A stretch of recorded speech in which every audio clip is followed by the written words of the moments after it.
many of you and hosted over 400 at our home last weekend in Albany for Somos weekend. Anybody go to Somos weekend? That was extraordinary. I want to thank again Assembly Member Carinas Reyes for her leadership of that organization. Carinas, let's give her a round of applause. But here we are. We are here for the annual gala to honor all of our supporters and friends of the Hispanic Federation.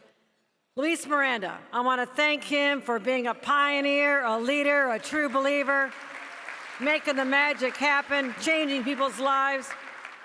Frankie Miranda, Frankie, we love you, Frankie. What a bundle of energy and passion and enthusiasm. It's very contagious. And of course, Lin-Manuel Miranda, the chair of this gala, thank you for sharing your extraordinary talents with all of us in so many ways. And this is a star-studded evening for all of you, and you'll be soon hearing from our secretary, in my mind, forever Secretary of State, Hillary Rodham Clinton has joined us. Congressman Adriano Espaillat is in the crowd as well. Let's give him a round of applause. And all of our great honorees. Let me just say a few things.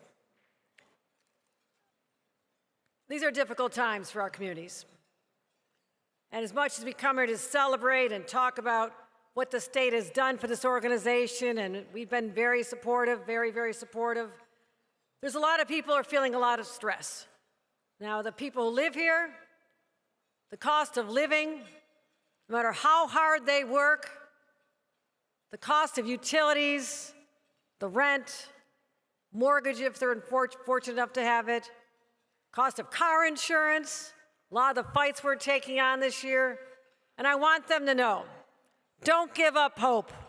Do not ever give up hope, because you are residing in the greatest state in the country, and certainly the best place in the world to live, the great state of New York.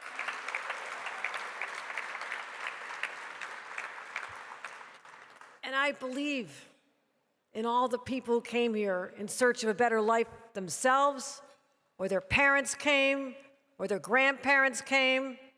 And my grandparents were poor, dirt poor Irish immigrants. And they came to this country and found signs that said, Irish need not apply. So Grandpa became a migrant farm worker way out in South Dakota so we could support his young family. Became a steel worker in the great city of Buffalo. Anybody from Buffalo here? Okay. Sorry, I thought I'd give it a try. The Sabres are playing right now in the playoffs. I just want to put that out there. What's the score? Love the Rangers too. And the Islanders. Islanders are great. But they're not in the playoffs, okay? I just want to put that out there. Not this year. Not this year. I don't know why I always devolve into sports. Maybe because I'm such a competitive person, or I wouldn't be in this job in the first place, I guess. But I reflect on my childhood because when my dad was working at the steel plant and they were struggling, there were a lot of Puerto Rican children in our community, children of the migrant workers in Western New York, or their parents worked at the steel plant. And we developed such a friendship. We'd bring the children to our home on weekends and just try to understand the struggles that they had coming here, not knowing the language, and wanting them to feel part of our community. I've never lost that sense of responsibility to others that my parents, good, strong, social justice Catholics, instilled in me. So as governor, I want to make sure that I'm creating opportunities for children like those that I knew as a young person myself, so they can feel that the journey here, the journey that they made or their parents or grandparents made, was worth it, that this is a better place for them. And that is the dream that so many have lived, and it's a beautiful experience. So many in this room have lived that experience, and I honor all of you for overcoming the obstacles of a place that has not always been so friendly. But despite what we felt about the past, we are in unprecedented times, my friend, absolutely unprecedented. The last 14 months of assaults on people who came here in search of that great life, who have already been blended into our communities, working hard, learning the language, sending their kids to our schools. They become our friends, their family. And the unrelenting attack on them from the administration in Washington deploying ICE agents. I wake up to the news yesterday, back home in Buffalo. Western New York, one of the leaders of the immigrant community, someone who dedicated her life to helping farm workers on apple farms in upstate New York, was just picked up by ICE when she went to her detention meeting, and she was legally walking in the door, doing what she's required to do, asked to do. She's been doing it since 2003. And she was put in a detention center. We don't know where she is. So I want you to know this.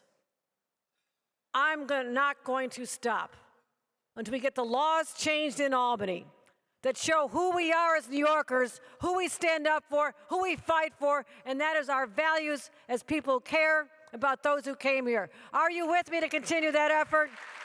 I don't want ICE agents in sensitive locations. I don't want them in our churches, our schools. I don't want them at polling places this November.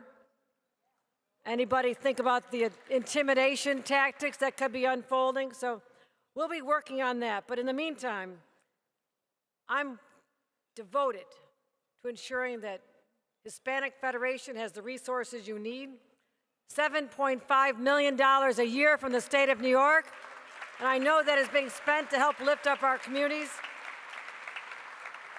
$30 million for the Lucha Equity Fund to help countless organizations throughout our state. And the Flamboyant Foundation with $1 million for mental health services. Our children need more help than ever before, and I want to continue making those investments. So I'll close with this. New York has always been that place of great opportunity and promise and hope. I don't want to lose that, my friends.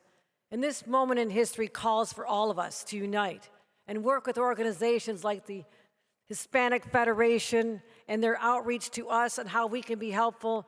But if we don't stand up now and fight to take back our country, we will lose our soul and our identity forever.